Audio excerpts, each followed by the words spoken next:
Marc Leblanc sentit le danger avant même que l'orage n'éclate. Quelque chose avait changé dans l'air d'octobre, alors que l'obscurité tombait sur la plaine de la Beauce.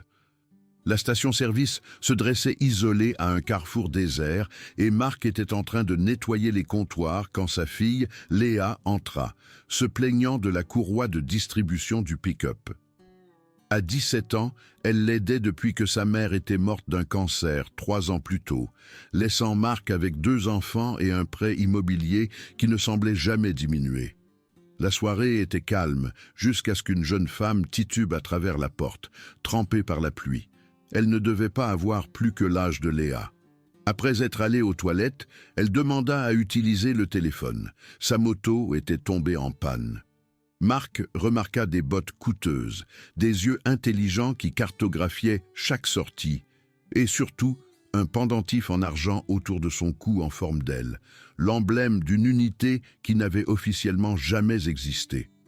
Avant qu'il ne puisse assimiler cela, des phares balayèrent les fenêtres. 3 véhicules. Le fils du commissaire, Kevin, entra d'un pas fanfaron avec ses copains. « Eh bien, regardez qui voilà !» dit Kevin, apercevant la jeune femme. « Nina Leclerc, toute seule comme une grande. » Leclerc. Le nom frappa Marc comme un coup de poing. Son ancien coéquipier de Berlin en 1968 portait ce nom de famille. Kevin se rapprocha de Nina. « Papa sait que sa petite fille est ici, ou tu es encore en train de te sauver ?» Léa se positionna près de Nina. « Vous achetez quelque chose ou vous partez, Kevin ?»« Toujours à jouer les héros, » ricana Kevin. « Ton père ne t'a pas appris à ne pas te mêler des affaires des autres ?»« En fait, » répondit Léa calmement, « il m'a appris à reconnaître les ennuis quand j'en vois. » Marc posa son registre. « Ça suffit. Vous les gars, vous devez partir. » Kevin se tourna vers Marc. « Pas d'offense, monsieur. Leblanc, mais vous ne savez pas à qui vous avez affaire. Cette fille, c'est les problèmes assurés. Son père est le président des Frères de Fer, le plus grand gang de motards hors la loi de la province. Dans ma station, tout le monde est traité avec respect, dit Marc doucement. Alors faites demi-tour et rentrez chez vous. » Le visage de Kevin s'assombrit. Un de ses amis attrapa le bras de Nina. « Tu viens avec nous. » Léa le repoussa violemment. « Enlève tes mains de là. » Le poing de Kevin toucha la mâchoire de Léa. Elle s'écrasa contre le comptoir, du sang à la bouche. Marc sauta par-dessus le comptoir avec une rapidité surprenante, sa main se refermant autour de la gorge de Kevin et le clouant contre le mur. « Mauvaise idée, mon grand, très mauvaise idée. » Après avoir forcé les garçons à sortir, Marc se tourna vers Léa. « Ça va ?» Elle acquiesça, grimaçant. Nina semblait stupéfaite par l'intervention. « Votre moto est tombée en panne ?» demanda Marc à Nina. Elle acquiesça. « La chaîne de distribution a cassé. J'ai dû la cacher quand ces idiots ont commencé à me suivre. »« Ironhead Sportster ?» devina Marc. Les sourcils de Nina se levèrent. « Comment vous savez ça ?»« Parce que je connais votre père. » Le commissaire Gendron arriva dans l'heure avec des agents à la recherche de Nina Leclerc. Marc la cacha dans la cave de stockage dissimulée sous la station. Après le départ du commissaire, Marc la laissa sortir. « Vous êtes aile d'acier, » dit Nina. Ce n'était pas une question. Marc ne confirma ni ne démentit. Ce nom n'a pas été utilisé depuis longtemps. « Mon père a une photo de Berlin, hiver 1968. Vous êtes dessus. » Léa regarda de l'un à l'autre, confuse. « Papa, de quoi elle parle ?» Marc soupira. « Ta mère et moi avions convenu de ne jamais parler de mon service. Aile d'acier était une force spéciale de la CIA, expliqua Nina. Opération secrète pendant la guerre froide. Cette nuit-là, Marc emmena Nina chez lui. Son fils de 12 ans, Thomas, était encore éveillé, entouré de catalogues de motos malgré sa condition qui nécessitait des béquilles. Après avoir installé tout le monde, Marc expliqua à Léa ce qui s'était passé à Berlin, son ancien coéquipier Vincent Leclerc, qu'il appelait Faucon, Comment le lieutenant Gendron était supposé être mort dans une embuscade en 1968, mais ce n'était clairement pas le cas. Donc, quand Kevin et ses amis sont arrivés en suivant Nina, ce n'était pas une coïncidence, dit Léa. Gendron surveille le moindre signe de faucon depuis des années, confirma Marc. Le lendemain matin, une vingtaine de motos arrivèrent à la ferme de Marc. Vincent Leclerc descendit de sa moto flanqué de ses lieutenants. Le temps avait ajouté de l'argent à sa barbe, mais ses yeux étaient inchangés. « Bonjour Marc, dit Vincent, ça fait longtemps. Pas assez longtemps si vous amenez des problèmes chez moi. Ma fille, le GPS montre que sa moto s'est arrêtée à votre station.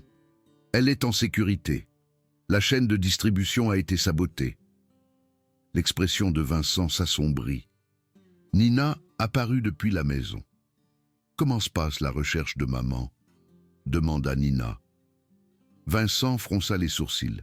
« Ta mère est à Montréal avec ta tante. » « Non, elle ne l'est pas. Elle est partie il y a 2 jours, disant qu'elle allait te rencontrer pour discuter du divorce. » Vincent échangea des regards avec ses hommes. « Je n'ai pas vu ta mère depuis 6 mois. » Quelqu'un avait attiré Nina et sa mère hors de leur sécurité. « Gendron » dit Marc doucement. Ils entrèrent pour discuter. La mère de Nina, Catherine, avait reçu un appel, prétendant être de Vincent, lui demandant de se rencontrer à Saint-Hyacinthe pour finaliser les termes du divorce. Quand elle n'est pas revenue, Nina a trouvé une note avec une adresse et a pris sa moto pour la retrouver, seulement pour l'avoir sabotée. Gendron possède une cabane de chasse à une 30aine de kilomètres au nord, proposa Marc, isolée hors des registres. Avant qu'il ne puisse planifier davantage, Léa revint avec Thomas, plus tôt que prévu de l'école. Le commissaire Gendron a convoqué une assemblée d'urgence. Il dit à tout le monde que les frères de fer préparent quelque chose. Ils mettent en place des points de contrôle partout. Le garde du périmètre de Vincent fit irruption. Des véhicules du comté approchent, dans 4 minutes. « Il est temps de partir, » dit Vincent. Il regarda Marc. « Je déteste faire ça, mais... je sais, vous avez besoin d'une diversion. » Marc se tourna vers Léa. « Emmène Nina et Thomas à la cave. Restez là jusqu'à ce que je vienne vous chercher. » Alors que les hommes de Vincent se faufilèrent par l'arrière, Marc se tenait sur son Porsche, alors que Gendron arrivait avec des agents et 2 hommes en équipement tactique. « Drôle de rassemblement que vous avez ici, » dit Gendron. « Juste de vieux amis de passage. Je vais devoir fouiller les lieux. » La fouille fut destructrice, mais approfondie. Ils trouvèrent le vieux journal de mission de Marc de Berlin, caché depuis des décennies. L'expression de Gendron s'assombrit en lisant « Vous saviez, putain !» L'entrée détaillait les soupçons croissants de Marc concernant les loyautés de Gendron avant l'embuscade. « Détenez-le !» ordonna Gendron. Alors que les agents maîtrisaient Marc, Gendron se pencha près de lui. « Opération Crépuscule. Ça vous dit quelque chose ?» Le nom de code frappa Marc de plein fouet. Crépuscule, l'opération qui n'avait jamais officiellement existé. Alors que la voiture de patrouille s'éloignait, des cris éclatèrent de l'atelier. Une fumée blanche s'échappa, suivie d'un moteur de moto. Léa surgit sur la vieille moto de Marc, Thomas accroché à sa taille et Nina derrière eux. Ils traversèrent la cour et disparurent. Thomas avait utilisé son kit de chimie pour créer des fumigènes. Gendron tira 2 fois, ratant son coup. « Après eux !» aboya-t-il. Au poste de police, Marc était isolé dans une salle d'interrogatoire sans fenêtre. Un agent nommé Dubois entra. « Commençons par votre relation avec Vincent Leclerc, président des Frères de Fer. » Je ne l'ai pas vu depuis 15 ans, jusqu'à ce matin. Dubois changea de tactique. Parlez-moi de Berlin, 1968. Opération classifiée. Que signifie crépuscule pour vous? Marc ne put réprimer complètement sa réaction. Catherine Leclerc est détenue en tant que témoin matériel dans une enquête sur le terrorisme, expliqua Dubois. Son mari et sa fille sont des personnes d'intérêt. Votre interférence constitue une obstruction. Terrorisme? Vincent Leclerc n'est pas un terroriste. Les frères de fer ont été liés à la contrebande d'armes, des munitions de l'ère soviétique, des éléments cohérents avec ceux acquis lors d'opérations clandestines à Berlin-Est en 1968. L'implication était claire. Vous pensez que Vincent a volé des armes soviétiques en 1968 et ne les introduit que maintenant dans le pays? C'est absurde.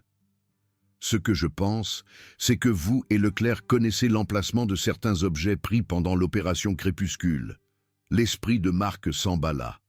Gendron les a gardés. Après l'embuscade, il s'est enfui avec tout ce que nous étions censés acquérir.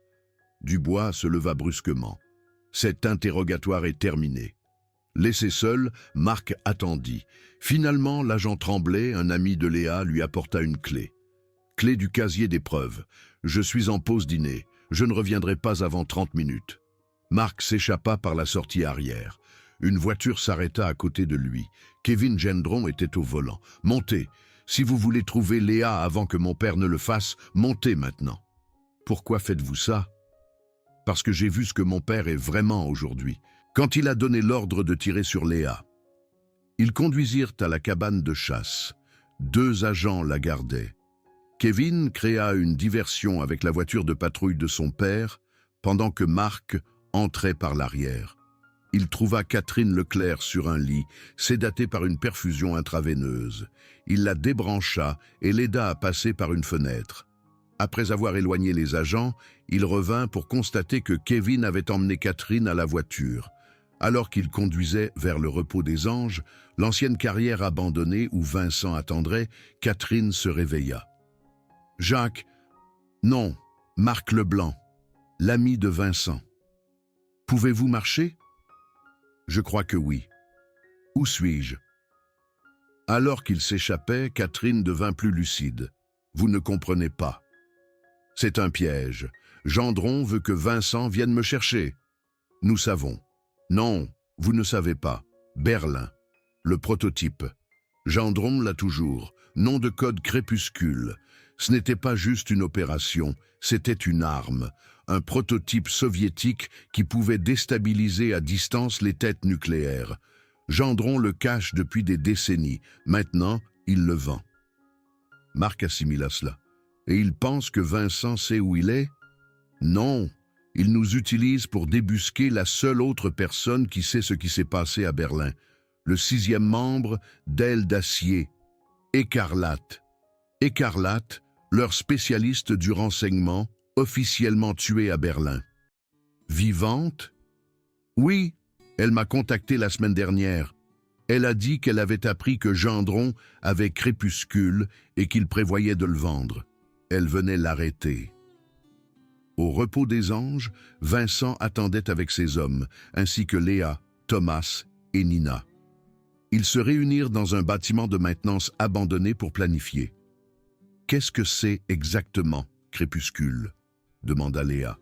Catherine expliqua. « Un dispositif à impulsion électromagnétique, mais ciblé et précis. Il peut désactiver des systèmes électroniques spécifiques sans affecter les autres. Entre de mauvaises mains, il pourrait neutraliser les systèmes de défense antimissiles, désactiver les porte-avions, faire tomber les réseaux électriques. » « Et Gendron a gardé ça pendant 15 ans ?» demanda Marc. « Depuis Berlin. C'est pourquoi j'ai été affecté à vous, Vincent. L'agence soupçonnait que vous l'ayez pris. » Le rire de Vincent était amer. 15 ans de mariage comme couverture. « La mission a évolué, » dit Catherine doucement, jetant un coup d'œil à Nina. « Les choses ont changé. » Gendron entretient l'ancien silo à missiles à une 30aine de kilomètres à l'ouest, proposa Kevin. La semaine dernière, il y a rencontré des Russes. Emplacement parfait, isolé et symbolique. Nous aurons besoin d'un plan, dit Léa. D'abord, nous avons besoin de la clé de l'entrée de service, décida Marc. Kevin, pouvez-vous nous faire entrer? Il y a une clé dans le bureau de mon père au poste. Cette nuit-là, Mark et Kevin retournèrent au poste et récupérèrent la clé. Ensuite, l'équipe approcha le silo à missiles. Léa, Nina et un des hommes de Vincent formèrent un périmètre pendant que Mark, Vincent et Kevin entraînent par le tunnel de service. Ils atteignirent une jonction surplombant le centre de commandement. En bas, Gendron se tenait avec son équipe tactique et 2 hommes d'Europe de l'Est examinant des documents. Sur la console se trouvait une mallette argentée, crépuscule. Une voix parla derrière eux. Je crois que le terme que vous cherchez est Deus ex machina.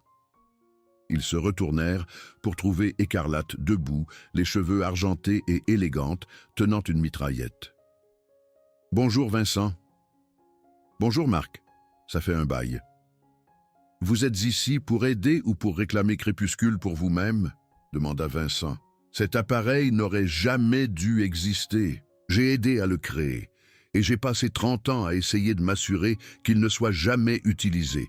Je suis ici pour le détruire. » Elle retira un détonateur. « J'ai placé des charges dans la baie d'équipement Est. Assez pour créer une diversion. » Elle appuya sur le détonateur. L'explosion secoua le complexe. En bas, Gendron aboya des ordres alors que la moitié de ses hommes se précipitaient vers l'explosion. Mark et l'équipe entrèrent en action. Des coups de feu éclatèrent. Mark plongea derrière un abri, tirant Kevin vers le bas. À travers la pièce, Vincent et Écarlate engagèrent les Russes. Gendron serra la mallette contre lui, son arme à la main. Ses yeux trouvèrent Kevin. « Qu'est-ce que tu fous avec eux ?»« Il sait ce que vous êtes vraiment, » répondit Mark. « Vous avez trahi votre pays, » continua Mark. « Votre équipe, et maintenant, vous trahissez votre fils. » « Vous ne comprenez pas, » insista Gendron. « Crépuscule n'est pas juste une arme, c'est un moyen de pression. »« Il s'agit d'argent, » dit Mark. « Votre fonds de retraite. » Gendron avança vers une sortie. Kevin cria « Papa, il n'est pas trop tard pour arrêter ça. » Gendron hésita, regardant son fils. Pendant un instant, la façade se fissura. « Kevin, tu ne comprends pas ce qui est en jeu. Je comprends assez. Je vous ai vu donner l'ordre de tirer sur Léa. » L'expression de Gendron se durcit. Il ouvrit la mallette, révélant son interface de contrôle. Crépuscule est déjà en place. Une simple pression sur ce bouton et tous les systèmes électroniques dans un rayon de 8 km s'éteignent. « Ne le faites pas !» cria Écarlate. « Cole, le système de ciblage n'a jamais été perfectionné. »« Les dommages collatéraux sont acceptables, » répondit Gendron. Son doigt planait au-dessus du bouton. « Papa, ne le faites pas !» hurla Kevin. « S'il vous plaît !» Gendron hésita. À ce moment-là, Écarlate tira une fois, le frappant à l'épaule. La mallette tomba au sol avec fracas. Mark plongea en avant, la saisissant. Les écrans internes brillèrent. Une séquence de compte à rebours déjà lancée. 30 secondes. « Écarlate, comment je le désamorce ?» Elle apparut à côté de lui. « Donnez-le-moi. » Ses doigts volèrent sur les commandes. 20 secondes. 18. Que se passe-t-il? Gendron a changé les codes d'annulation. J'essaie de les remplacer. Elle leva les yeux. L'appareil principal est ailleurs. Ce n'est qu'un déclencheur. Nous devons les déconnecter. Comment? IEM? Faire frire le circuit de communication avant que le signal d'activation ne se transmette. Mark comprit. Les générateurs de secours. Si nous les surchargeons. Mais quelqu'un doit rester avec ça pour s'assurer qu'il n'envoie pas le signal trop tôt. Leurs regards se croisèrent. Mark acquiesça. « Faites sortir tout le monde. Je m'occupe des générateurs. »« Jacques, allez-y, » ordonna-t-elle. Mark atteignit la salle des générateurs et commença son sabotage, croisant les circuits pour créer une impulsion électromagnétique localisée. Il contacta Léa par radio. Éloignez tout le monde du silo, à 1 kilomètre, maintenant. Mais pas de discussion, faites-le. Alors qu'il terminait le travail, les générateurs gémirent en signe de protestation. « Tout le monde est dégagé ?» demanda-t-il. « Presque », répondit Vincent. « Écarlate est toujours à l'intérieur avec la mallette, 20 secondes au compteur. »« Elisabeth, sortez de là. »« Impossible. Quelqu'un doit s'assurer que ça n'envoie pas son signal trop tôt. »« C'est du suicide. » « Vous savez que je ne peux pas partir, Marc. Vos enfants ont besoin de vous. Les miens sont grands. C'est ma responsabilité. » Marc sprinta vers le centre de commandement. Écarlate était agenouillée à côté de la mallette, maintenant la connexion. « Allez-y, Marc. Fermez les portes blindées. Elles aideront à contenir l'impulsion. »« On a bien vécu, non ?» Elle sourit. « Ailes d'acier, les meilleurs des meilleurs. » Avec un dernier signe de tête, Marc se retourna et courut, scellant les portes blindées derrière lui. Il était à mi-chemin du tunnel lorsque les générateurs explosèrent. L'explosion secoua l'installation, les lumières de secours clignotant et s'éteignant. Marc émergea dans l'air nocturne. Léa attendait. Quand elle le vit, elle courut vers lui, le serrant dans ses bras. « Papa, on pensait... » Les autres se rassemblèrent. Vincent soutenant Catherine, Kevin se tenant maladroitement, Nina avec Thomas. « Écarlate » demanda Vincent doucement. Marc secoua la tête. « Et Crépuscule ?»« Détruit. L'IEM a fait frire tous les circuits. C'est fini. » Gendron était assis à l'écart, blessé et maîtrisé. Kevin s'approcha de son père, s'agenouillant à côté de lui. Pas de mots, juste un long regard entre eux. Alors que l'aube se levait, ils commencèrent le voyage de retour. Marc conduisait avec Léa à ses côtés, Thomas somnolent à l'arrière. Dans le rétroviseur, il pouvait voir la moto de Vincent suivre, Catherine assise derrière lui. « Qu'est-ce qu'on raconte aux gens ?» demanda Léa. « La vérité, autant qu'ils voudront bien la croire. »« Maman aurait été fière. » Marc sourit. « Ta mère n'a jamais voulu que je sois un héros. Elle voulait juste que je sois un homme bien. »« Vous êtes les deux, » dit Léa. 3 mois plus tard, Marc se tenait derrière le comptoir de sa station-service. L'histoire officielle était simple. Le commissaire Gendron avait été impliqué dans des ventes d'armes illégales. Lorsqu'il a été confronté, il a résisté, ce qui a entraîné une fusillade qui a fait plusieurs morts. Gendron a survécu pour être jugé. Vincent entra, sa veste de cuir échangée contre une chemise de flanelle. Depuis son témoignage, il avait démissionné de son poste de président des Frères de Fer. « Le café est frais, » dit Marc. Vincent se versa une tasse. Catherine a appelé hier soir. Elle a été interrogée, libérée de son service. Pas d'accusation. « Bien. Elle a demandé de vos nouvelles. Elle a dit de vous dire qu'elle est désolée de la façon dont les choses se sont passées. » « Nous avons tous fait nos choix, » répondit Marc. « Des regrets ?» Marc pensa au sacrifice d'Écarlate, aux années passées à se cacher d'un passé qu'il avait retrouvé de toute façon, à sa femme et à la vie qu'ils avaient construite. Non, pas de regrets. Du garage venaient des rires. Léa et Thomas travaillant sur la vieille moto, leurs voix se mêlant à la musique. La bande sonore ordinaire d'une vie ordinaire. Ailes d'acier avait été forgée dans l'ombre, trempée dans la trahison, mise à l'épreuve par le temps. Mais la famille, c'était le cercle qui comptait vraiment, celui pour lequel il valait la peine de se battre. Et alors que le soleil de l'après-midi traversait les fenêtres de la station, Marc Leblanc savait qu'il avait fait le bon choix il y a toutes ces années. L'homme que sa femme avait aimé, l'homme dont ses enfants avaient besoin, l'homme qu'il avait choisi d'être.